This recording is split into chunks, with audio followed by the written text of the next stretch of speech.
지금 당장 침을 딱 한 번만 삼켜 보시겠어요? 그리고 목구멍 가장 깊은 곳에서 무엇이 느껴지는지 가만히 집중해 보세요. 그곳에 무언가 자리 잡고 있지는 않나요? 묵직하고 끈적한 느낌. 오늘 아침에 헛기침을 10번, 20번을 해도 절대 떨어지지 않는 그 답답한 코팅 같은 것 말입니다. 자, 이제 제가 드리는 질문을 한번 곰곰이 생각해 보셨으면 합니다. 아마 여러분은 매일같이 하루에도 수십 번씩 목을 가다듬으며 살아오셨을 겁니다. 그런데 이 증상이 정확히 언제부터 시작되었나요?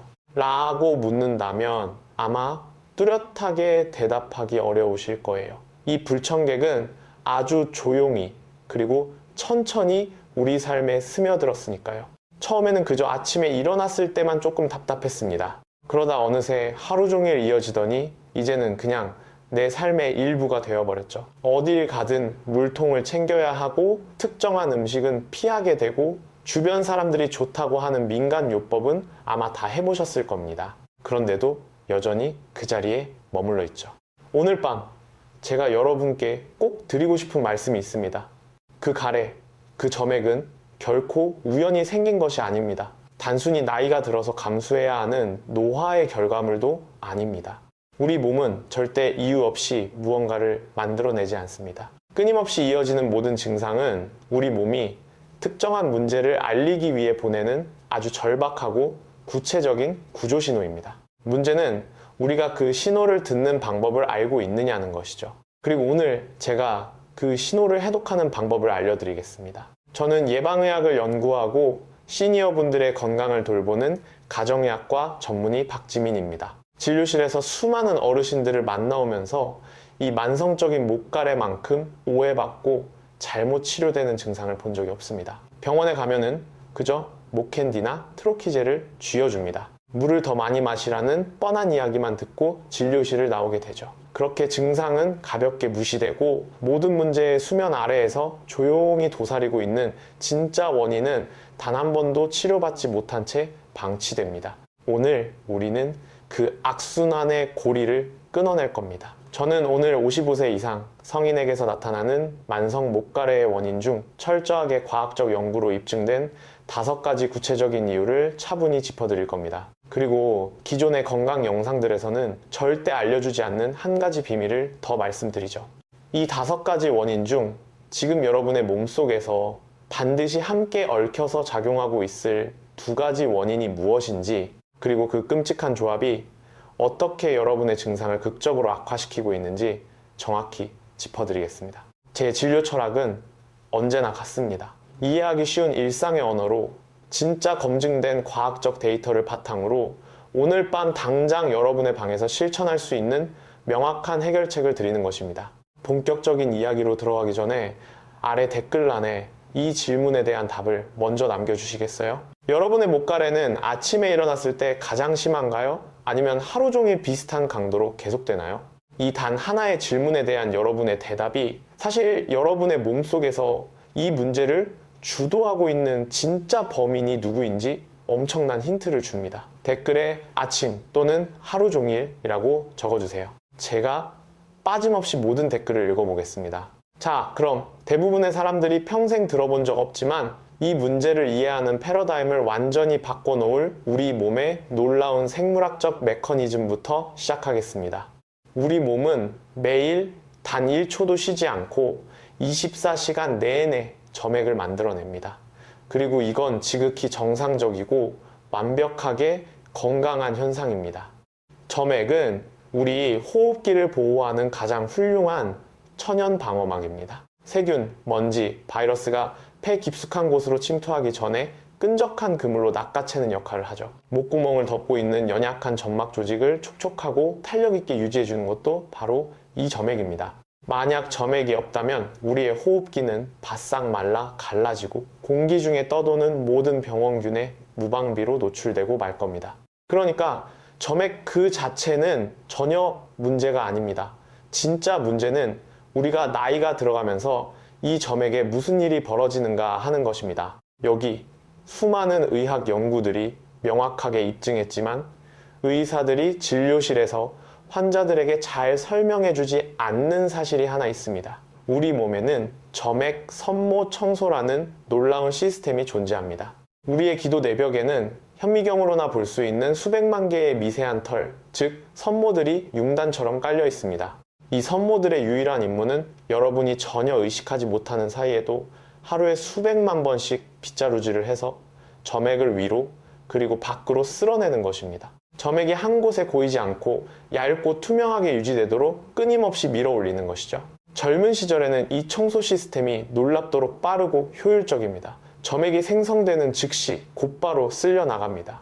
하지만 수많은 연구가 확인해 주듯 우리가 나이를 먹으면 이 선모들의 움직임이 느려집니다. 빗자루질을 하는 횟수 자체가 줄어드는 것이죠. 그 결과 40대였다면 단 몇 초 만에 깨끗하게 쓸려 나갔을 점액이 65세나 70세가 되면 몇 시간 동안이나 목구멍에 고여서 웅덩이를 만들고 끈적하게 뭉치게 됩니다. 이것이 현실에서 의미하는 바는 아주 명확합니다. 여러분의 몸에서 점액을 과도하게 만들어내는 그 어떤 요인이라도 발생하면 젊은 사람보다 시니어 분들에게 훨씬 더 강하게 타격을 주고 더 오래 지속된다는 뜻입니다. 이것은 노화에 대한 우울한 불평이 아닙니다. 그저 우리 몸의 생리학적 변화일 뿐이며, 이러한 배경 지식을 머릿속에 담아두고 이제 그 5가지 진짜 원인을 살펴보겠습니다. 제가 어떤 원인들이 서로 겹쳐서 나타나는지 말씀드릴 테니 가만히 귀 기울여 들어보세요.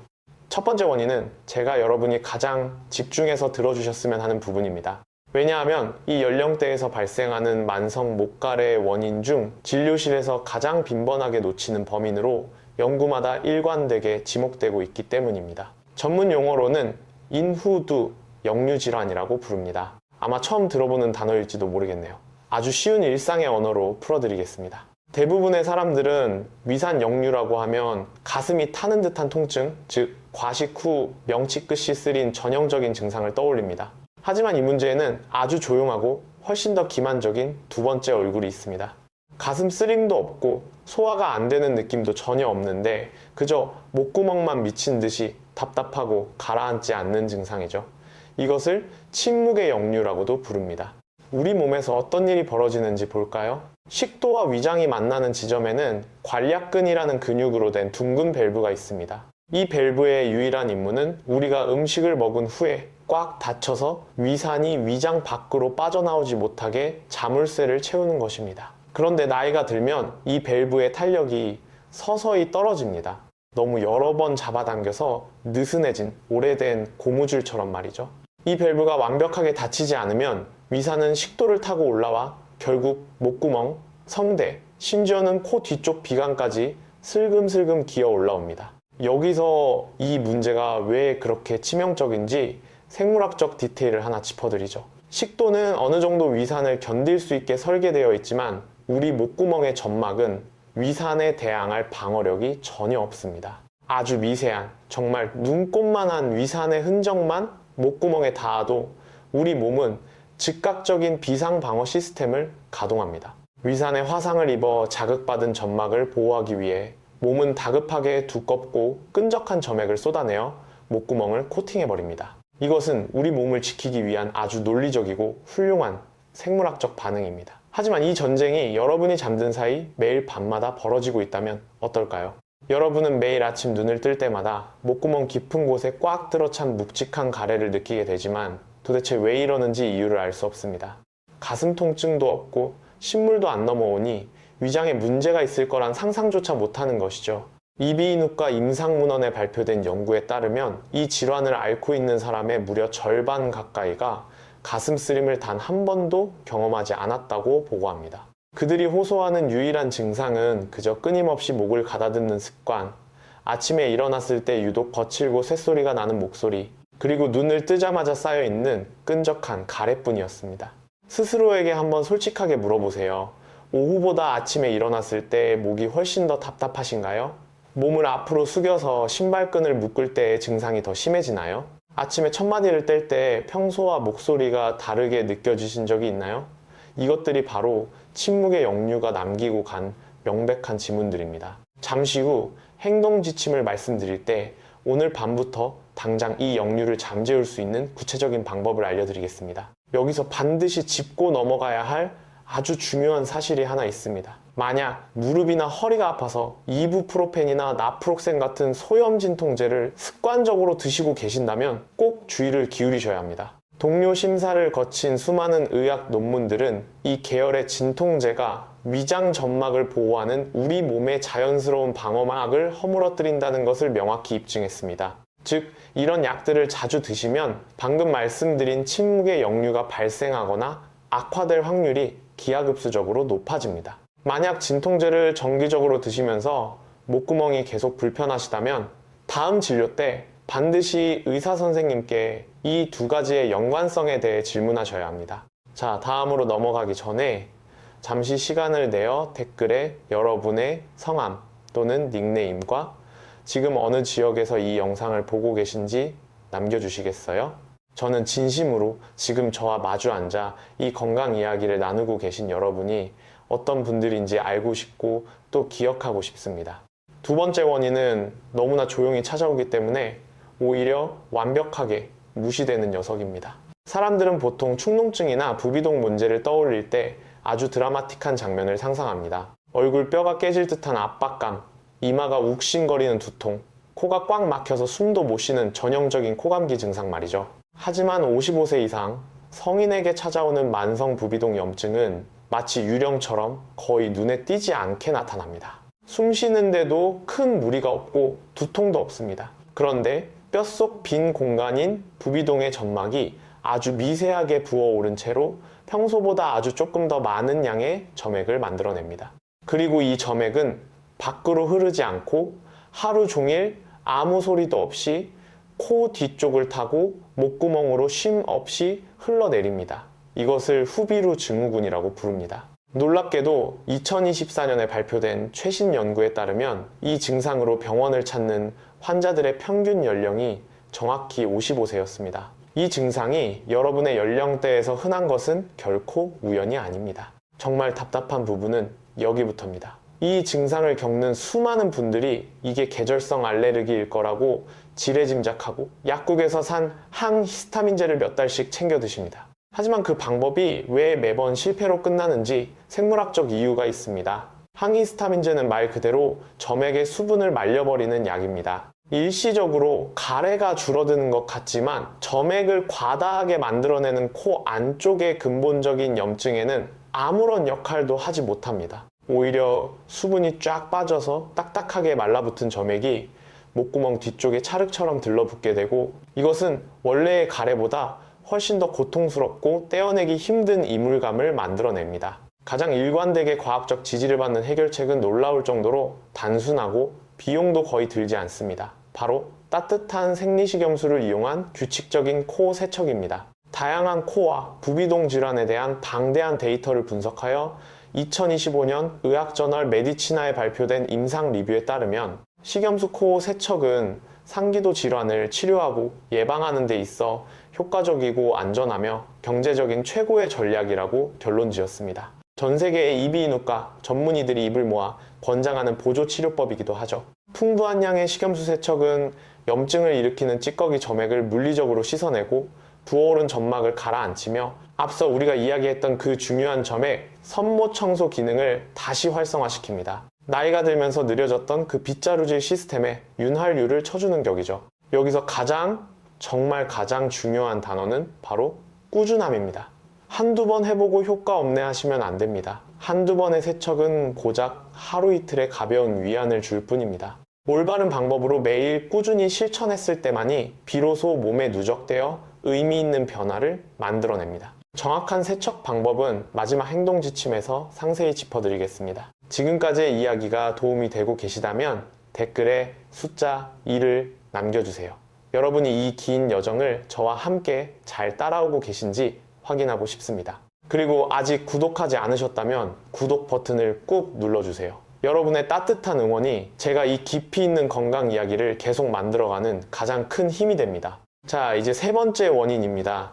제가 진료실에서 이 이야기를 꺼내면 환자분들의 얼굴에 가장 큰 놀라움이 번지는 순간이기도 하죠.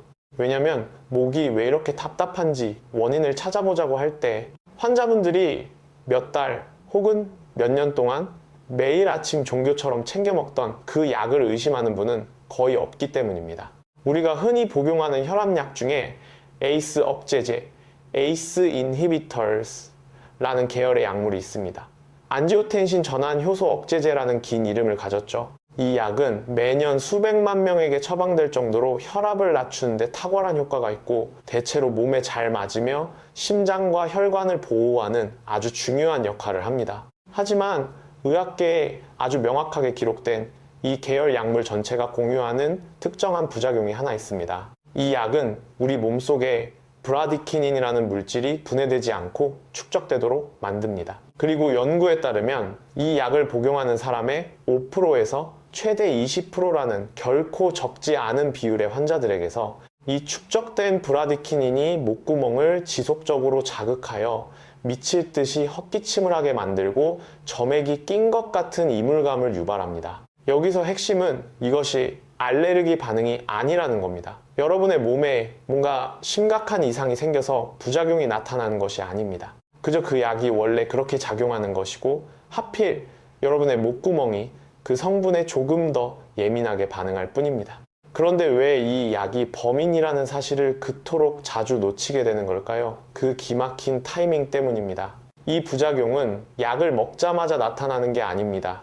약을 복용하기 시작한 지 몇 주, 길게는 몇 달이 지나서야 서서히 목이 답답해지기 시작하거든요. 만약 여러분이 8개월 전에 새로운 혈압약을 먹기 시작했고 6개월 전부터 목구멍이 불편해졌다면 일반적인 상식으로는 그 두 가지 사건을 절대 연결짓지 못할 겁니다. 하지만 의학 연구가 묘사하는 완벽한 패턴이 바로 이 지연된 타이밍입니다. 무려 2만 7천 명 이상의 환자를 대상으로 한 대규모 연구 결과 65세 이상의 시니어 환자들은 젊은 사람들에 비해 이 혈압약으로 인한 목구멍 부작용을 겪을 확률이 무려 53%나 더 높았습니다. 이것은 지금 제 이야기를 듣고 계신 여러분께 너무나도 직접적으로 해당되는 이야기입니다. 만약 지금 혈압약을 드시고 계신데 그게 어떤 계열의 약인지 모르시겠다면 단골 약국에 가셔서 약사님께 여쭤보세요. 1분도 안 되어 확인해 주실 겁니다. 만약 여러분의 약이 ACE 억제제에 해당한다면 의사 선생님과 상의하여 ARB 계열이라는 훌륭한 대안으로 바꿀 수 있습니다. 혈압은 똑같이 안정적으로 잡아주면서도 목구멍을 자극하는 그 특유의 부작용은 없는 약이죠. 다음 진료 때 의사 선생님과 이 대화를 나누는 것은 여러분의 삶의 질을 위해 절대적으로 가치 있는 일입니다. 아직 제 이야기에 귀 기울이고 계신다면 댓글에 명확함이라고 적어주세요. 이 영상을 통해 여러분이 자신의 몸에 대해 그토록 원하셨던 명확한 해답을 얻어가시기를 진심으로 바랍니다. 네 번째 원인은 결코 복잡해서가 아니라 사람들이 에이 설마 그런 것 때문이겠어? 하고 너무 뻔하다고 무시해버리기 때문에 우리를 놀라게 하는 녀석입니다. 바로 수분 부족, 즉 만성 탈수입니다. 하지만 단순히 물을 많이 드세요라는 뻔한 잔소리가 아닙니다. 우리 몸의 생리학이 어떻게 변하는지 그 깊은 원리를 설명해 드릴게요. 여러분의 목을 덮고 있는 점액의 주성분은 물입니다. 이 점액이 물처럼 맑고 부드럽게 흘러갈 것인지 아니면 풀처럼 끈적하고 질겨서 꼼짝도 하지 않을 것인지는 그 주변 조직이 얼마나 물을 흠뻑 머금고 있느냐에 완벽하게 비례합니다. 가장 이해하기 쉬운 비유를 들어볼까요? 방금 항아리에서 갓 떠낸 맑고 찰랑거리는 조청과 뚜껑을 열어둔 채 하룻밤이 지나 꾸덕꾸덕하게 굳어버린 조청을 떠올려 보세요. 본질은 같은 조청이지만 수분량에 따라 질감은 완전히 달라지죠. 여러분의 목구멍에 있는 점액도 체내 수분 상태에 따라 정확히 똑같이 행동합니다. 그런데 여기서 단순한 수분 섭취를 넘어 시니어 분들만이 겪는 노화와 관련된 결정적인 변수가 하나 등장합니다. 과학적 연구들은 나이가 들면서 우리 뇌의 갈증 중추가 눈에 띄게 둔감해진다는 사실을 명확히 입증했습니다. 젊은 사람들은 몸에 수분이 조금만 부족해도 뇌에서 즉각적으로 목이 마르다라는 강력한 신호를 보냅니다. 하지만 나이가 들면 이 조기 경보 시스템의 알람 소리가 아주 작아집니다. 여러분의 몸은 목구멍의 점액이 끈끈해지고 일상생활이 불편해질 정도로 심각하게 수분이 말라가고 있는데도 정작 본인은 목이 마르다는 느낌을 전혀 받지 못하는 상태가 되는 것이죠. 그러니까 목이 마를 때까지 기다렸다가 물을 마신다는 것은 여러분의 몸이 이미 한참 전에 가뭄 상태에 빠져 있다는 것을 의미합니다. 매일매일 이렇게 아주 미세한 가뭄 상태가 지속되면 여러분의 점액은 하루 24시간 내내 끈적하고 질긴 상태로 방치됩니다. 그리고 이 상태는 오늘 우리가 이야기한 다른 모든 원인들, 역류, 후비루 등의 악영향을 수십 배로 증폭시키는 기폭제가 됩니다. 임상영양학 가이드라인에서 널리 권장하는 실질적인 수분 섭취 목표는 하루에 여러분의 체중 1kg당 약 30ml의 수분을 공급하는 것입니다. 맹물뿐만 아니라 따뜻한 허브티, 맑은 국물, 그리고 수분이 풍부한 과일이나 채소도 모두 이 목표량에 포함됩니다. 여기서 가장 중요한 행동의 핵심은 목이 마를 때 밀린 숙제하듯 벌컥벌컥 마시는 것이 아니라 하루 종일 의식적으로 그리고 아주 규칙적으로 수분을 채워 넣는 습관의 설계입니다. 지금까지의 이야기가 여러분의 가려운 곳을 긁어주고 있다면 댓글에 숫자 4를 남겨주세요. 그리고 아직 구독 버튼과 알림 설정, 종 모양을 누르지 않으셨다면 꼭 눌러주세요. 앞으로 이어질 더 깊이 있는 건강 이야기들을 놓치지 않으실 수 있습니다. 마지막 5번째 원인은 이런 종류의 건강 영상에서는 거의 다뤄지지 않는 주제입니다. 하지만 저는 이것이 아주 치명적인 빈틈이라고 생각합니다. 왜냐하면 만성적인 목가래로 고통받는 수많은 시니어분들의 진짜 뿌리는 목구멍에 있는 것도 코 안에 부비동에 있는 것도 심지어 위장에 있는 것도 아니기 때문입니다. 그 진짜 원인은 바로 여러분의 장 깊은 곳에 숨어 있습니다. 최신 의학 연구들이 밝혀낸 놀라운 사실이 여기 있습니다. 우리의 소화기관장과 호흡기관, 폐와 기도는 면역 시스템과 신경계를 통해 끊임없이 서로 대화를 나누고 정보를 교환하는 하나의 거대한 고속도로로 연결되어 있습니다. 여러분의 장 속에 살고 있는 수조마리의 미생물, 즉 장내 세균총의 건강 상태가 여러분의 코와 목구멍, 기도가 얼마나 예민하게 반응하고 얼마나 쉽게 염증을 일으킬지를 직접적으로 통제하고 있다는 뜻입니다. 만약 나쁜 식습관이나 약물로 인해 장내 미생물의 균형이 깨지면 연구자들은 이를 장내 세균총 불균형이라고 부릅니다. 우리의 장은 전신을 향해 비상벨을 울리며 염증 신호를 쏘아 올립니다. 이 신호를 받은 면역계는 호흡기 쪽으로 달려가 과도한 점액을 생산하도록 명령을 내립니다. 목구멍 자체에는 아무런 물리적 손상이 없는데도 말이죠. 단지 장에서 보낸 불안한 염증 신호에 호흡기가 과민하게 반응하여 방어막가를 치고 있는 것 뿐입니다. 이 놀라운 연결고리를 의학계에서는 장, 폐, 축, 굿, 랑, 액시스 이라고 부르며 현재 전 세계 임상 연구에서 가장 뜨거운 관심을 받는 분야입니다. 미국 호흡기 중환자 의학회지와 알레르기 및 임상면역학 저널 등 세계 최고의 권위를 자랑하는 저널에 발표된 수많은 동료 심사 논문들이 장내 미생물 붕괴가 기도의 염증을 촉진하는 면역 반응을 방아쇠처럼 당긴다는 사실을 거듭 확인해 주었습니다. 동물 실험의 결과는 더욱 소름 돋습니다. 만성 폐질환을 앓고 있는 사람의 장내 미생물을 채취하여 건강한 쥐의 장에 이식했더니 놀랍게도 그 쥐들의 기도에서 점액 생산량이 폭발적으로 증가했습니다. 장 건강과 호흡기에서 벌어지는 일 사이에 완벽한 직접적 인과관계가 있다는 것을 눈으로 증명해낸 것이죠. 그렇다면 무엇이 시니어분들의 장내 미생물 생태계를 파괴할까요?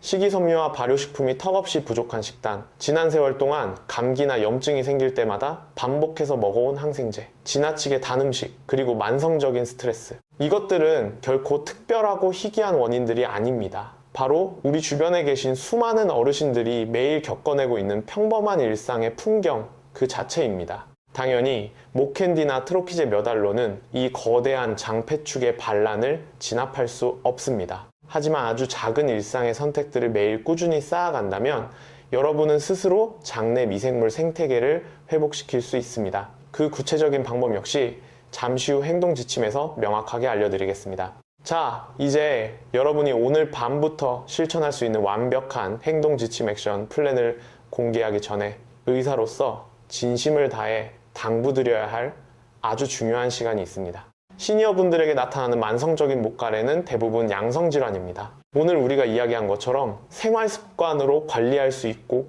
충분히 해결 가능하며 생명을 위협하지 않는 증상들이죠. 하지만 우리 몸은 때때로 스스로 해결하려 하지 말고 반드시 전문가의 개입이 필요하다고 외치는 적색 경보를 증상의 형태로 보내기도 합니다. 만약 다음 중 하나라도 해당된다면 지체 없이 병원 이비인후과나 내과를 예약하고 의사의 진찰을 받으셔야 합니다. 첫째, 뱉어낸 가래에 지속적으로 피가 섞여 나올 때, 아주 적은 양이라도 말입니다. 둘째, 음식을 삼키는 것이 예전보다 어려워지고 그 증상이 점점 나빠질 때. 셋째, 목의 증상과 함께 이유를 알 수 없이 체중이 쑥쑥 빠질 때. 넷째, 목 주변에 멍울이 만져지거나 붓기가 가라앉지 않을 때. 다섯째, 목소리가 눈에 띄게 변했는데 시간이 지나도 원래대로 돌아오지 않을 때. 이러한 징후들은 오늘 우리가 나누는 따뜻한 건강 차 한 잔의 영역을 벗어나는 문제들입니다. 절대 민간요법으로 빙빙 애둘러 가지 마시고 반드시 병원 진료실로 직행하시길 바랍니다. 이제 기다리셨던 행동지침 시간입니다. 지금까지 우리가 나눈 모든 과학적 원리들을 여러분이 오늘 밤 침대에 눕기 전부터 당장 실천할 수 있는 구체적인 행동으로 번역해 드리겠습니다. 첫째, 오늘 밤부터 잠자리에 들기 최소 3시간 전에는 모든 식사를 마쳐주세요. 음식을 먹고 곧바로 눕게 되면 여러분의 위장은 한참 음식물을 분쇄하고 산을 분비하느라 쉴 새 없이 움직이는데 아까 말씀드린 식도의 고무줄 밸브는 중력의 도움 없이 산을 막아내느라 가장 힘겨운 사투를 벌이게 됩니다. 마지막 식사 후 3시간 동안 똑바로 앉거나 서서 소화시킬 시간을 주는 것, 이것이 밤사이 일어나는 침묵의 역류를 줄이는 데 있어 의학적으로 가장 강력하게 입증된 생활 습관입니다. 둘째, 주무실 때 침대 머리 쪽을 아주 살짝만 높여주세요. 여기서 주의하실 점은 베개를 두세 개씩 겹쳐 베라는 뜻이 절대 아닙니다. 그렇게 하면 목만 꺾여서 기도만 좁아지고 목 디스크만 악화됩니다. 침대 매트리스 자체의 머리 부분 아래에 단단한 쿠션이나 띨찌떼끼 모양의 받침이를 넣거나 침대 다리 밑에 고인목을 대어 상체 전체가 부드러운 경사를 이루게 만드세요. 단 몇 센티미터의 기울기만으로도 중력이라는 자연의 힘을 내 편으로 만들어 밤새 위산이 목구멍을 향해 거슬러 올라오는 것을 극적으로 막아낼 수 있습니다. 셋째, 오늘 밤 주무시기 직전 따뜻한 물 한 잔을 천천히 드세요. 이 단순한 행동 하나가 밤사이 여러분의 몸이 바싹 마르는 것을 막아주고 점액을 부치붉게 묽게 유지시켜 주어 다음날 아침에 눈을 떴을 때 꽉 막힌 듯한 불쾌감을 훨씬 덜어줍니다. 넷째, 내일 아침 눈을 뜨자마자 커피를 내리거나 아침 식사를 하기 전에 무조건 미지근하고 따뜻한 물을 1, 2잔 먼저 천천히 마십니다. 돈이 단 한 푼도 들지 않는 이 완벽한 습관은 밤새 바싹 말라있던 몸의 세포 하나하나에 수분을 채워넣고 밤새 쌓여있던 끈적한 가래 웅덩이가 하루 종일 여러분을 괴롭히기 전에 아침부터 부드럽게 녹여서 씻어내버립니다. 실제로 이 방법을 실천해본 환자분들이 가장 빠르고 확실하게 몸이 달라지는 것을 느꼈다고 증언하는 최고의 습관입니다.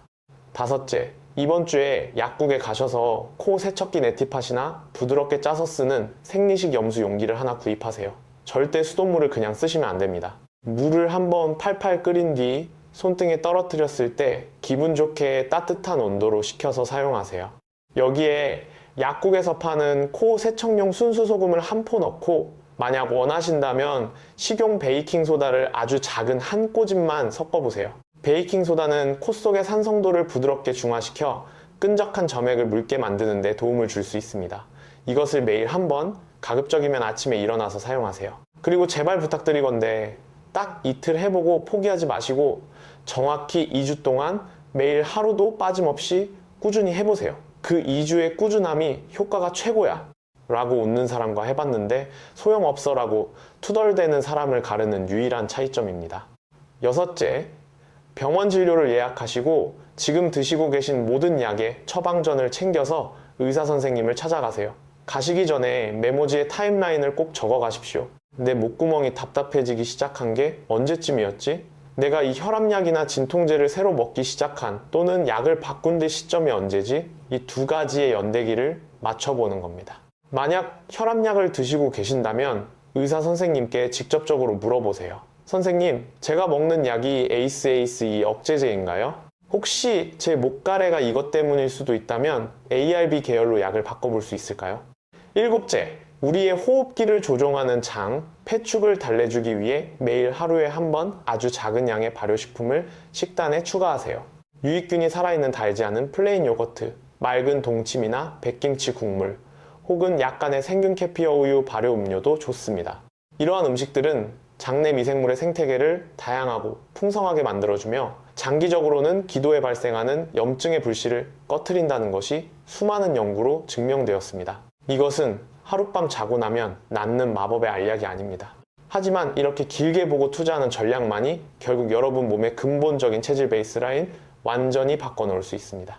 마지막으로 스마트폰이나 시계에 물 마시기 알람을 설정해 두세요. 거실, 안방, 식탁, 위 등 여러분이 머무는 모든 공간에 손 닿는 곳에 항상 물컵을 두십시오. 그리고 오이, 수박, 배, 맑은 국물, 따뜻한 차처럼 수분을 잔뜩 머금은 자연식품을 식탁에 자주 올리세요. 며칠만 지나도 여러분의 목구멍이 고맙다며 한결 부드러워진 목소리로 인사할 겁니다. 자, 여기서 여러분이 인터넷에서 흔히 찾아보시고 한 번쯤 시도해 보셨을 민간 요법들에 대해 짧게 짚고 넘어가겠습니다. 먼저 꿀입니다. 꿀은 실제로 붓고 자극받은 목점막을 부드럽게 코팅하고 진정시켜주는 효과가 있습니다. 전혀 해롭지 않고 일시적으로 증상을 가라앉히는 데 훌륭한 친구입니다. 하지만 오늘 우리가 깊게 파헤친 그 5가지 근본 원인을 치료해주지는 못한다는 점을 기억하세요. 우유나 유제품은 어떨까요? 유제품이 없는 가래를 무에서 유로 창조해낸다는 과학적 근거는 없습니다. 하지만 어떤 분들은 우유 단백질이 목에 남아있는 기존의 가래를 훨씬 더 끈적하고 두껍게 만든다고 느끼십니다. 만약 우유를 드신 후 유독 목이 더 막히는 패턴을 발견하셨다면 2-3주 정도 유제품을 완전히 끊어보고 몸의 변화를 관찰해보는 것도 아주 좋은 시도입니다. 가장 주의해야 할 것은 사과식초, 애플사이다 비니거입니다. 인터넷에 만병통치약처럼 떠돌지만 만약 여러분의 가래가 위산이 거꾸로 올라오는 침묵의 역류 때문이라면 식초라는 강력한 산성을 목구멍에 들이붓는 것은 불난집에 기름을 끼얹는 격입니다. 제발 이 부분은 각별히 주의해 주십시오.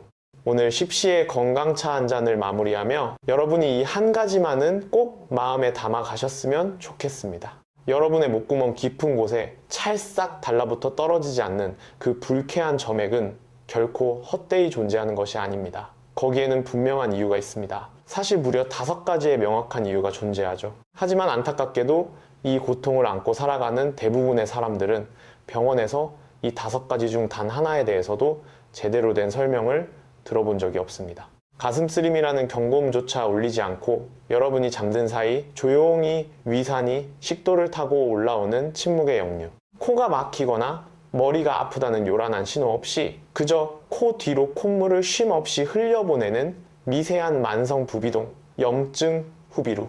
약을 먹기 시작한 지 몇 달이 지나서야 슬그머니 목을 조여오기 때문에 아무도 의심조차 하지 못하는 혈압약, 이스 억제제의 부작용, 내가 목이 마르다는 사실조차 인지하지 못하는 뇌의 노화 속에서 몸속 수분이 말라가며 가래를 본드처럼 끈적하게 만드는 만성 탈수, 그리고 장내의 미생물의 생태계가 무너지면서 폐와 기도를 향해 쉴 새 없이 염증이라는 폭격을 가하는 장, 폐축의 붕괴. 이 중 그 어떤 것도 여러분이 남은 평생 동안 헛기침을 하며 불편하게 살아가야 할 이유가 되지 못합니다. 이 각각의 원인들에는 너무나도 실용적이고 과학적인 데이터로 무장한 명확한 해결책이 존재합니다. 심지어 오늘 제가 알려드린 첫 번째 단계의 해결책들은 복잡한 처방전도 비싼 대학병원 특진도 필요하지 않습니다. 그저 내 몸이 어떻게 작동하는지에 대한 약간의 지식, 오늘 밤부터 실천할 수 있는 작은 꾸준함,